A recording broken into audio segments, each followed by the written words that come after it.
In the vast emptiness of space, Earth stands as a solitary oasis, teeming with life and stories.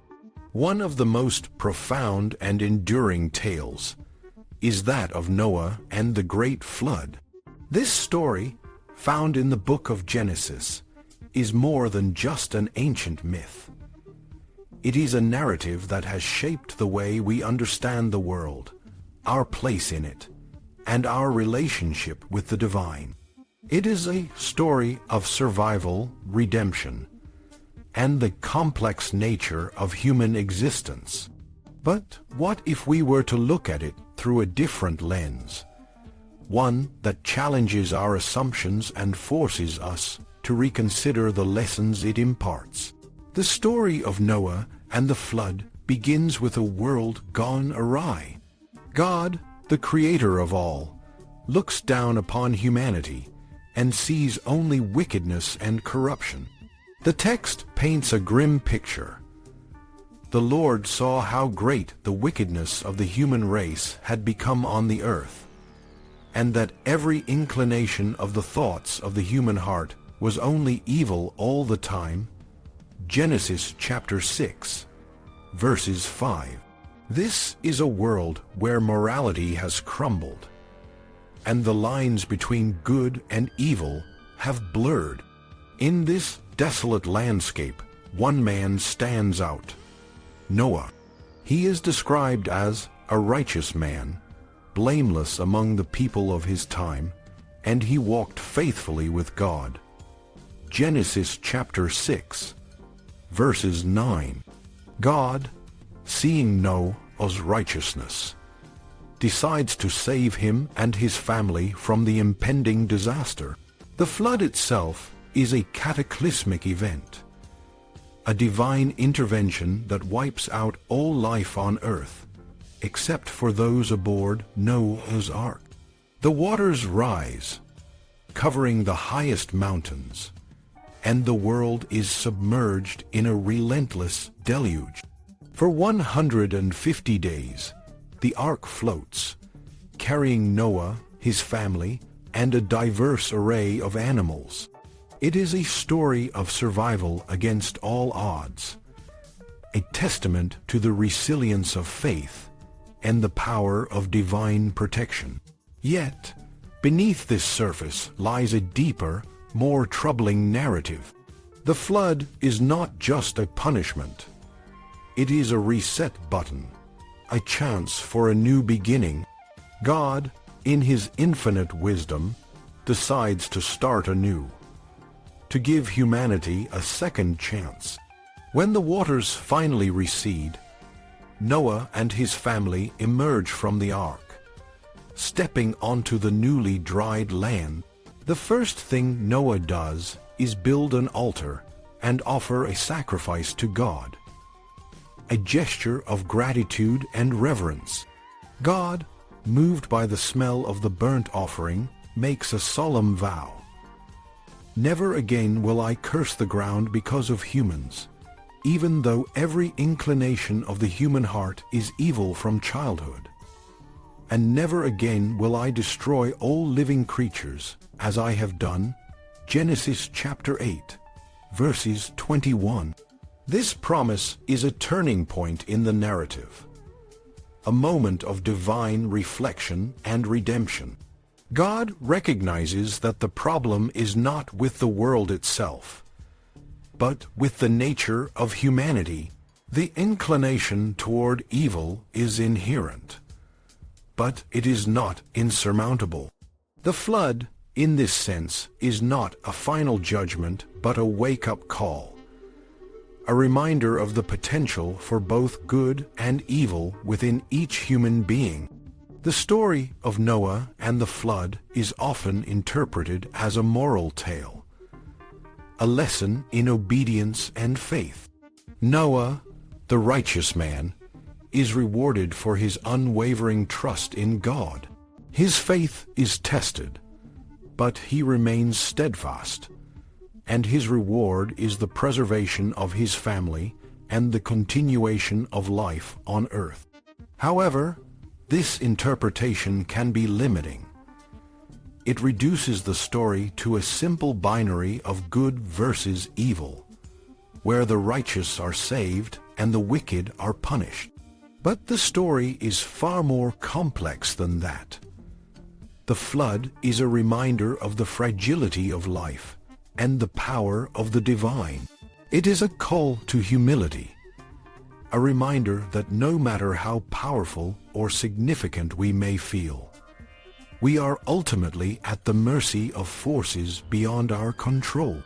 Noah's survival is not just a testament to his faith, but also to his willingness to trust in something greater than himself. In a world that can be unpredictable and unforgiving, the story of Noah offers a glimmer of hope.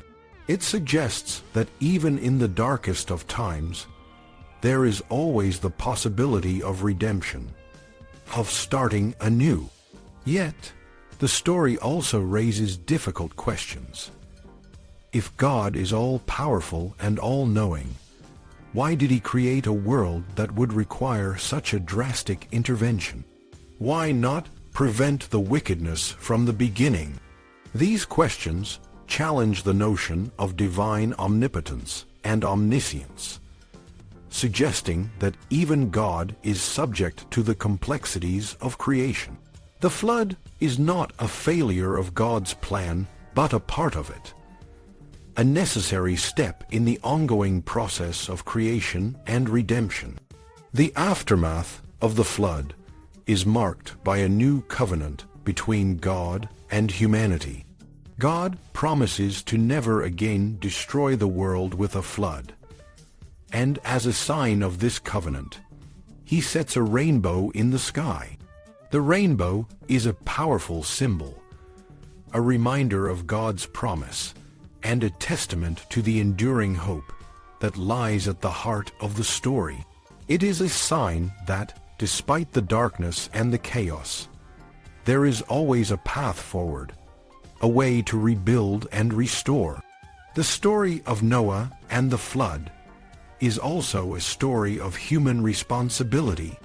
Noah's actions, his faith and his obedience, play a crucial role in the salvation of his family and the continuation of life. But the story also highlights the responsibility that comes with survival. After the flood, God gives Noah and his sons a new directive.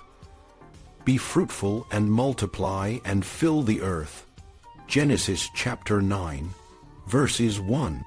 This command is not just about reproduction. It is about stewardship, about taking care of the world and all its inhabitants. The post-flood world is a blank slate, a new beginning, and it is up to humanity to shape it in a way that honors the divine promise. However, the story does not end with a fairy tale conclusion. Noah, the hero of the flood, is not immune to human weaknesses. In a moment of vulnerability, he drinks too much wine and becomes drunk, exposing himself in his tent. His son Ham, rather than covering his father's nakedness, tells his brothers, leading to a curse on Ham's son Canaan. This episode serves as a reminder that even the righteous are fallible, that the path to redemption is not without its pitfalls. The curse on Canaan is a particularly troubling aspect of the story, as it has been used throughout history to justify slavery and racial discrimination. It is a reminder that the story of Noah, like many ancient texts, can be misinterpreted and misused. It is a call to read the text critically, to question its implications, and to seek a more just and compassionate understanding of the world. In the end, the story of Noah and the flood is a story of hope, but it is also a story of complexity and ambiguity. It is a story that challenges us to confront the darkness within ourselves and the world around us, while also holding onto the belief that there is always a path forward, a way to make things right. The flood is a reminder that the world is fragile, but it is also a testament to the enduring resilience of the human spirit. The story of Noah and the flood is a timeless narrative, one that continues to resonate with us today. It is a story of survival, redemption, and the complex nature of human existence. It is a story that reminds us of the power of faith, the importance of responsibility, and the eternal hope that lies at the heart of the human experience. In a world that can seem overwhelming and unpredictable, the story of Noah offers a glimmer of hope. It reminds us that even in the darkest of times, there is always the possibility of a new beginning. And perhaps, in the end, that is the greatest lesson of all.